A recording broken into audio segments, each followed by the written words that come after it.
Now, if your hair, or if you've got a little girl with thick hair, a lot of times you'll want to use your texturing shears, and you can take sections, comb them straight out.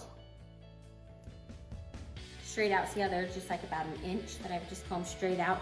And if the ends are really thick, then you take your texturing shears in about an inch to a half inch and make a few cuts. And this will just take out like half the hair and make it a little bit thinner on the ends.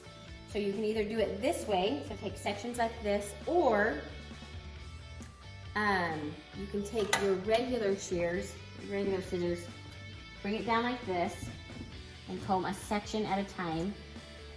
So right here at the end where it's kind of blunt, you take your scissors completely vertical and you just make tiny little cuts. This is called point cutting.